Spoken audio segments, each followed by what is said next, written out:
Hey there, podcast listeners. Just a quick reminder before we start today's podcast. If you haven't seen the video of the show that we did at the Brooklyn Academy of Music, you're missing dance numbers, you're missing costumes and sets and a musical and visual jokes that honestly you cannot get by listening to the podcast. We're doing the downloads Louis C.K. style where you pay just $5.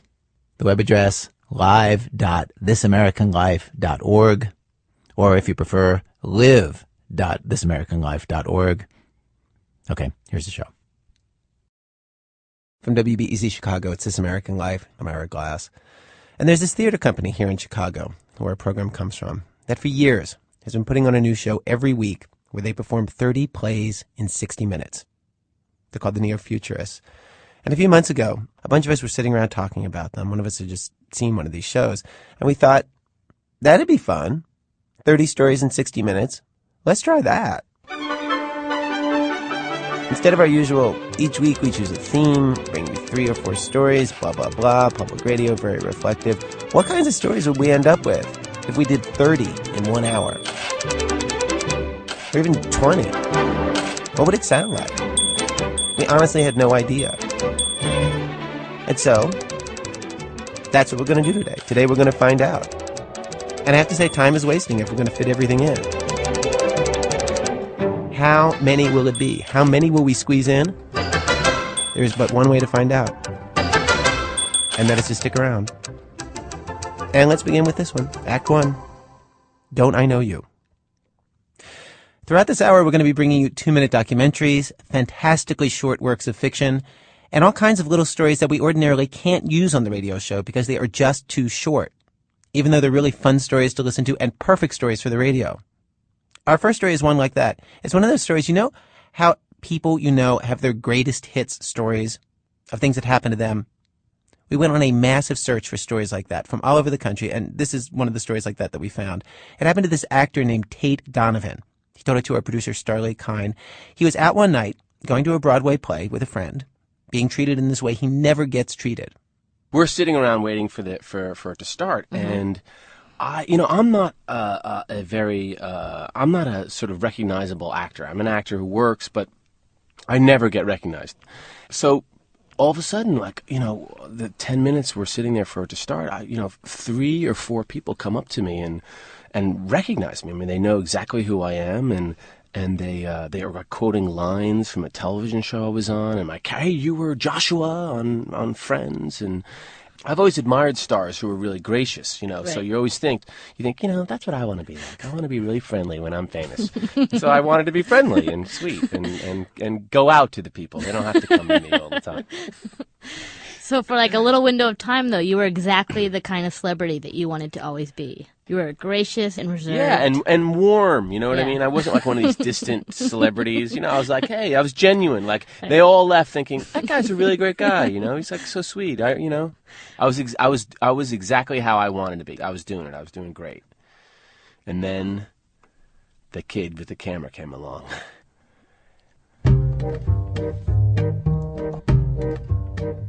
This nervous kid, he must have been 16 years old. He's in a rented tuxedo, unbelievably shy and awkward, and he's got acne, and he's got a camera in his hand.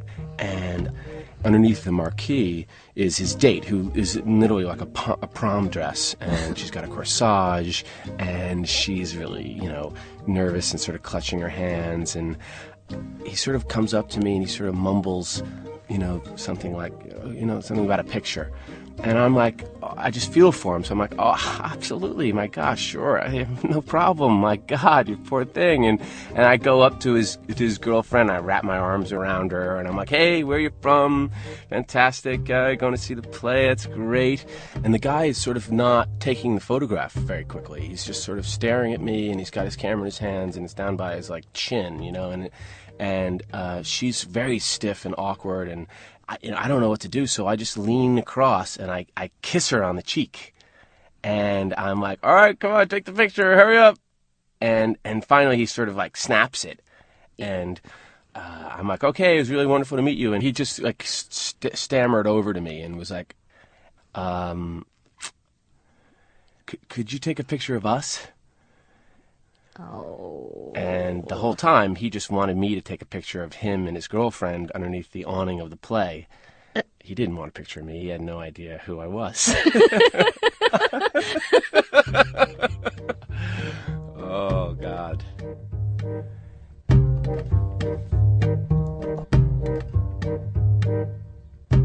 They were in shock. I don't think they'd ever come across a human being acting this way, you know? I mean, could you imagine you ask someone to take a picture and you just get in it yourself and kiss them and hey.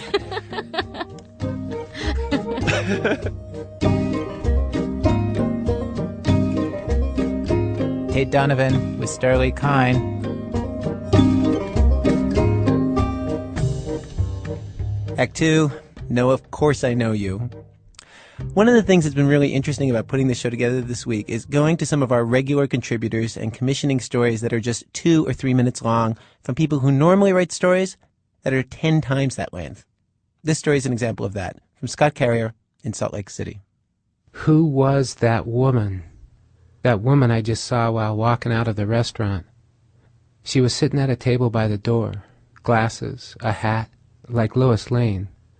She looked at me like she knew me, and I said hello because I thought I recognized her, but I couldn't remember her name, so I just kept going out the door. Now I can't even remember how I know her. I know her, or used to know her. Somehow she was very important to me. She helped me out in a time of trouble. She used to roll her eyes. I'd say something dumb, and she'd roll her eyes and get me something I needed, even though she didn't have to. Maybe she works in the library, or the county recorder's office, or at the newspaper. I think I may have been in love with her. No, she's too young. I was never in love with her, not in that way. It's just that I wanted something, needed something, and she was able to give it to me, almost out of the goodness of her heart. And now I can't even remember who she is. I'm sick. I'm old. I should just walk out into traffic and kill myself. At home, at night, I go to sleep searching for the lost memory. Did I meet her down by the river in a canoe? Or was it on a ferry in southeastern Alaska? Or at the Foreign Correspondents Club in Phnom Penh along the Mekong?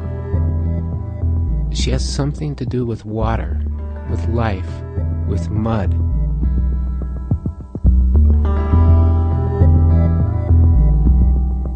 I sleep poorly, turning and maybe even groaning in anguish. I don't care about the woman anymore. I'm worried for myself. I feel as if there's a black hole in my brain, and slowly but surely it's swallowing all the memories of my life. I get up at 5:30 and drive to work in the dark. I feel terrible. I look like a piece of gum in the gutter. I pull into Java Joe's to get some chemical help, and there she is, behind the drive-up window. I want to tell her I love her, but I don't because it would be too weird. All I can say is, wow. And she rolls her eyes and gets me my cup of coffee.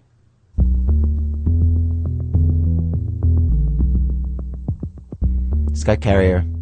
He's the author of the book Prisoner of Zion.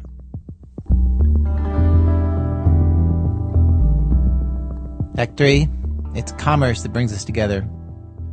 In 1997, Susan Drury and her husband moved to rural Tennessee, not too far from the Alabama line. They grew attached to the local radio station. We couldn't really get any other radio stations at the house, but WKSR has a lot going for it. The way they read the obituaries on the air, the way people call in during the tornado to tell everybody they're okay and where the roads are flooded, the ads from the same downtown stores over and over and over.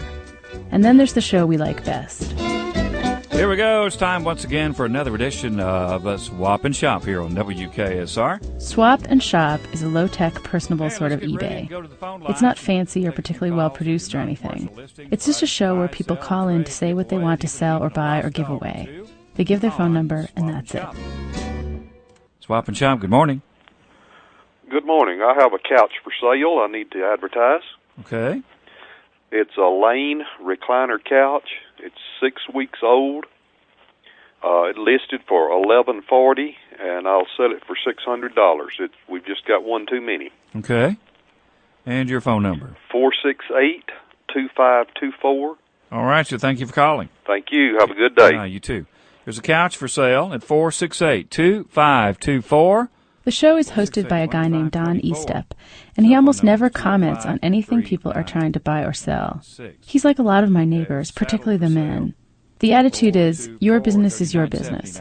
There's no shame in tough times, and nobody turns themselves inside out to tell you everything. Yes, I have for sale a table and chairs, a microwave, and a washer, and a bedroom suite. And I also want to buy a car, a small car. Okay, there's a table and chairs. Mostly, you're just left to wonder about the story behind these things. You don't get too many answers. Swap and Shop, good morning. Yes, sir. I'd like to buy a used trampoline. Doesn't matter what shape it's in or if it even has a tarp on it or not. And my telephone number is 629. Swap and Shop is not unique to this station. Local stations across the country have these radio classifieds type shows. WKSR's version has a regular segment called The Doggone Show. Folks have found a black, white, and brown young female beagle with a white tip on its tail, and more than likely a family pet. If you'll call 565-4505 is that number. Also, 4 cows have been found, and if you think they might belong to you... That first winter in our house, we had no heat, which we thought was adventurous, but was in fact just cold. And when we heard a lady call in with an ugly but functional wood stove for sale for $75, we called her. We got it, and we were toasty.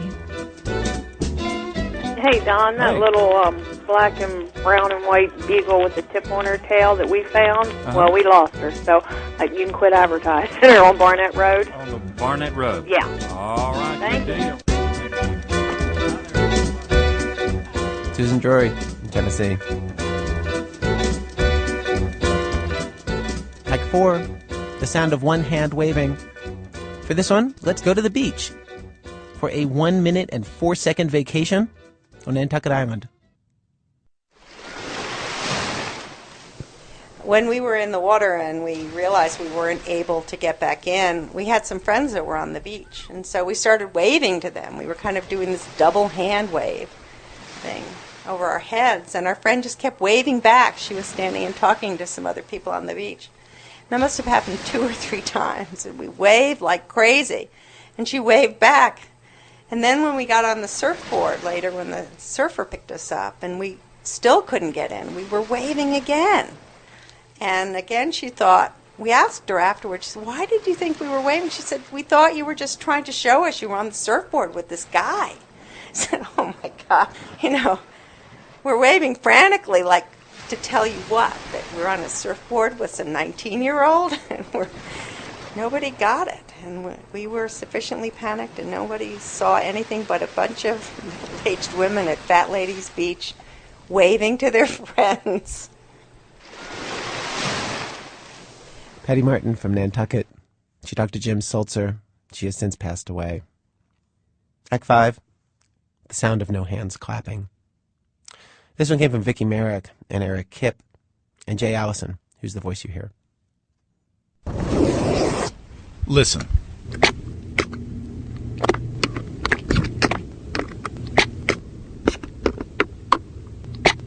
Scallops. Clapping on Martha's Vineyard.